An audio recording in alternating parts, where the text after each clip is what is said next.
Alright, what's up guys? So I'm going to be going over my draft analysis for Maddie's Whimsicott League Season 2 in the Whimsicott division.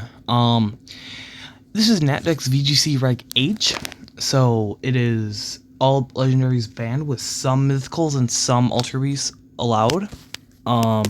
We get 95 points, 8 to 9 Pokemon, and it's open Terra. Anything can Terra into any type it wants. So I might as well get right into it. So there are 16 people in this draft.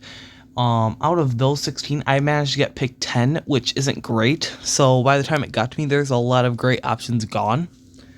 But I decided to go with a Pokemon I haven't really used before, but I've always been interested in trying it out. So for my pick 1, I went with Torkoal. It gets the ability Drought, which is able to set up the harsh sunlight, being able to boost fire type moves and reduce water type moves. Base 85 special attack and attack don't seem great, but if you pair it with Choice Specs or Charcoal, it is able to output huge damage with moves like Eruption, Heat Wave, or Weather Ball inside of Sun. Being able to boost up the fire moves even further with Stab and multipliers is able to absolutely lay waste on teams, and if they don't have anything to block through it, whether it be Wide Guard or a really specially defensive resistance, this has a potential to just blow through any team. For my pick 2, I saw this Pokemon at super low points than I thought it was going to be. So I went for the underpriced Pokemon of Galarian Darmanitan. Its ability Guerrilla Tactics gives it a built-in choice band. Coming off of base 140 attack, is able to absolutely do a ton of damage to anything it hits, similar to Torkoal. Being able to break through teams, whether it be a choice scarf, choice band set. If I want to try running Zen mode, I can do that. But overall, an amazing Pokemon with Guerrilla Tactics. I can pair up 2 choice bands, a choice scarf and choice band. You get the point. It's just here to do big damage. For my pick 3, I went with Rhyperior. Another really slow Pokemon similar to Torkoal, with another base 140 attack, being able to do big damage, along with great bulk with 115 HP, 130 defense, and 55 special defense. Most physical moves, it's able to tank very handily. And in Solid Rock reduces super effective moves, so even then, it is able to tank some weaker end grass and water moves on the physical side. Also, it gets the ability to Lightning Rod, so if it is paired next to something as weak to electric, I can Terra Water or Terra Flying, being able to draw in those electric attacks and gaining an immunity. So basically, this thing is easy to tank hits and just be a slow, bulky offense. For my 4th pick, I decided to go with something that will help my very slow Pokemon in Oranguru. Oranguru has great bulk with 90 HP, 80 defense, and 110 special defense. It's able to set up Trick Room, helping Torkoal and Rhyperior, but it also has a great ability in Inner Focus, so it cannot be flinched by Intimidate or anything of the sort. Telepathy makes it immune to partners' moves, such as Rhyperior's Earthquake or Torkoal's Lava Plume. But I will say the main drawback of Oranguru is its signature attack Instruct, being able to use your allies' Pokemon moves twice. So a very common pairing is Torkoal in Trick Room, clicking Eruption over and over again with the help of Oranguru using Instruct, being able to absolutely obliterate through teams without there's almost no blocking for it. It can also be used next to Rhyperior with Instructing Earthquake, like I said before, with Telepathy.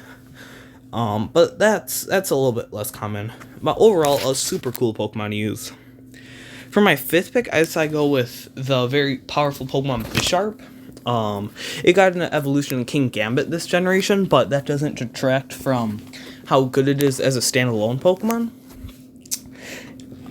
It can run Eviolite very well with 65 HP, 100 defense, and 70 special defense.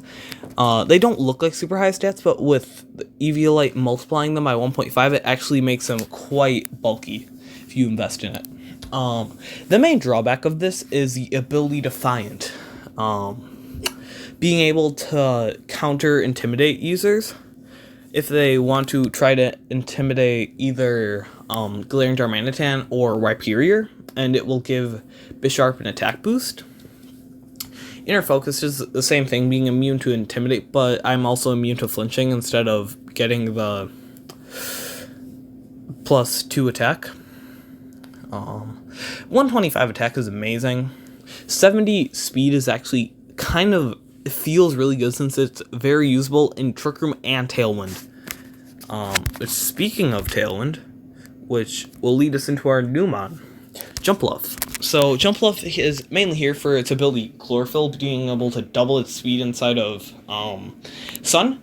It is very good with the move Sleep Powder, being able to quickly put opponents to sleep, as well as the move Rage Powder, being able to redirect attacks into Jumpluff itself, which has respectable bulk.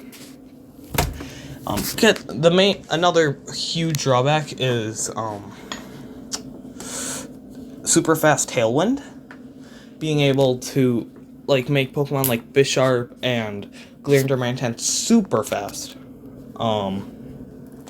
while also has Sunny Day in case I need back weather control, in case I run into another weather team during the main season. But yeah, Jumpluff I've never used, but I want to try it out. Oh yeah, it also completes the second part of a trio of Marco Silva's international winning team, so that's always good. For my next pick, I decided to go with Hisuian Lilligant, another very common pairing with Torkoal. The main ability we're going to be wanting to use is Chlorophyll, which doubles speed similar to Jumpluff. Except this one is a little bit of a different purpose. It also gets Sleep Powder similar to Jumpluff, which is also usable. However, it gets one supporting move called After You, which whatever you target will move directly after. So, in case Torkoal comes out, you can use After You targeting your own Torkoal. And then I can just get off Eruption immediately, doing a ton of damage to both opponents right off the jump. It also has another usable ability in Hustle, being able to multiply the attack by 1.5, but reducing it by 20% of its accuracy. Very usable in case I wanted to do that. But yeah, this is a great Pokemon. It has base 105 attack and speed, being able to output respectable damage and having a really good speed stat. For the next pick, we actually grabbed something a little bit more uncommon in Charizard. Charizard's main key detail is his ability Solar Power, being able to boost its special attack in Sun. This can be paired with Choice Specs or Life Orb, and it's just able to output insane amounts of damage in the Sun, using either Weather Ball, Heat Wave, Air Slash, really anything you can aim. It's just there to do a ton of damage. This can easily break through teams with Glaring Darmanitan if Sun's already set up, with Glaring Darmanitan taking down the physically frail Pokemon, and Charizard dueling to take out the especially frail Pokemon. It doesn't really do much out of that. It has respectable bulk in case I want to invest in it. But anyways, let's get into the last Pokemon. The last Pokemon I've never used before, but I'm actually kind of interested in using it, and that would be Mega Slowbro. I cannot stress this enough. It is insanely bulky. Base 95 HP, being able to live hits super easily, with base 180 defense. Yes, 180. Along with 80 special defense. Still very respectable. even super effective moves usually are not going to OHKO this thing. It has great special attack in base 130. It's able to set up Trick Room for, as aforementioned, itself, Torkoal, and Rhyperior. Also, it gets the move Weather Ball, so it can take advantage of the sun, getting additional coverage for fire. Has expanding force in case we run into a Psy Spam team. Basically, it is the defensive backbone of this entire team. It can switch into almost any hit to tank and soak it up. But yeah.